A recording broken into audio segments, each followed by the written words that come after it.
Hey guys, what's happening? What's happening? Larry Alabama, we're back again with another video, and this video is about Jonathan Major's trial, which has just started a few days ago. So the first few days of his trial has gone very much in his favor, I have to say. So I just wanted to report on that. So obviously right now it's jury selection and legal arguments. And what has gone well for him are the legal arguments. So if you guys remember, there was something in the press a few days ago about some prejudicial evidence against Jonathan Majors, which his team are trying to keep sealed. And the prosecution and the media are trying to get it open. Now, his lawyers, Jonathan Major's lawyers, were saying that this has nothing to do with the current case and it's very prejudicial and will not allow him to have a fair trial. And it seems that the judge has agreed with them. Well, it doesn't seem, the judge has agreed with them because the judge has kept that evidence sealed. Now, we were all speculating before all of this what that evidence might be. Apparently, from rumors, I guess, it's from a previous incident that happened in the UK over here, involving Jonathan Majors and I think Grace Jabari, his ex-girlfriend, who is alleging that he assaulted her. Yeah, so that's from a previous incident, which I don't think resulted in any charges or any, so on and so forth. So I kind of agree with the judge. I mean, if it hasn't, I know what they're trying to do. They're trying to show a pattern of abuse. But the thing is that even this charge is hotly disputed. So how do we know, especially when it hasn't led to any charges, that that wasn't fabricated either?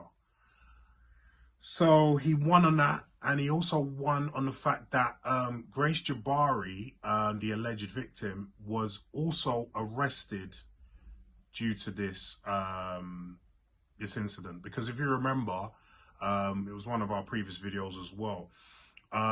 The taxi where this alleged assault was supposed to have taken place, the taxi driver even admitted that it was Grace Jabari that was the aggressor, and she assaulted Jonathan Majors. Jonathan Majors put in a complaint. So there was a warrant for her arrest, but she was in the UK at the time, I think. And when she heard that, she came to the US and gave herself up. Now, the prosecution are refusing to prosecute her on this. I wonder why. Obviously, it's going to damage their case if they do. So, but it's damaged their case anyway. I mean, but yeah, so that they're going to allow the jury to hear about that. Was there anything else? I think that's it. But those are two major wins for Jonathan Majors. You see what I did there? Yeah, so that is going to help his case a lot more. So, I mean, we could speculate all day long about what the previous incident was, but at the end of the day, it didn't result in any charges. So, and it's got nothing to do with this incident. So, I don't see why it should be brought out in court. On the other side, with Grace Jabari being arrested, that has everything to do with this incident, and it shows her character and the fact that he disputes what happened in that cab and what the witnesses are going to be saying happened. So I think it's a good decision from the judge both decisions really, to not allow the prejudicial evidence, to keep it sealed, and also to allow them to mention about Grace Jabari being arrested on this. Oh, there was one more thing. It was a very small thing, to be honest, but one more thing nevertheless. The judges also not allowed anyone to address Grace Jabari as the victim, as obviously it could be very prejudicial. Now, I say it's a little thing, but you don't know how a lot of people think and you know, some people in that jury, when they see that they calling her the victim, they might have a bias. So yeah, I think it's a win preliminarily for Jonathan Majors all round. That's really going to help his case, because if that had gone the other way, it might not be looking good for Jonathan Majors. So yeah, Jonathan Majors had a major win there.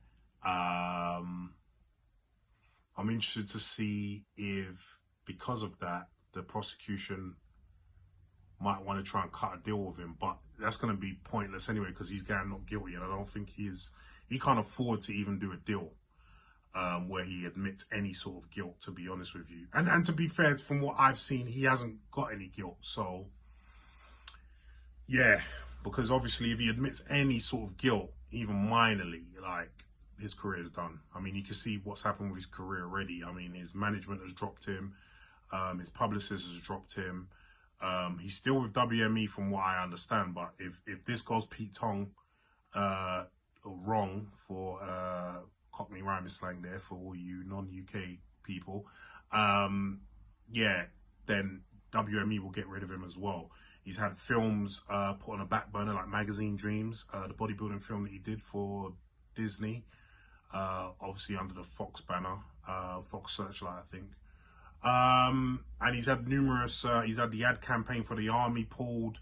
His career has been really stalled by this. Obviously, it's part of the reason why they're thinking about getting rid of Kang as the big bad in the MCU, and they're considering Doctor Doom. It's not the full reason, but it's part of it. So yeah, let's see how this case progresses, and I'll keep you up to date as much as I can. But yeah, a couple of big wins for Jonathan Majors early on in this case. So let's see how it goes. But guys, what do you think about all this? What do you think about these early wins for him? Do you think it's going to benefit him greatly or not? Leave some comments down below and let me know what you think, please.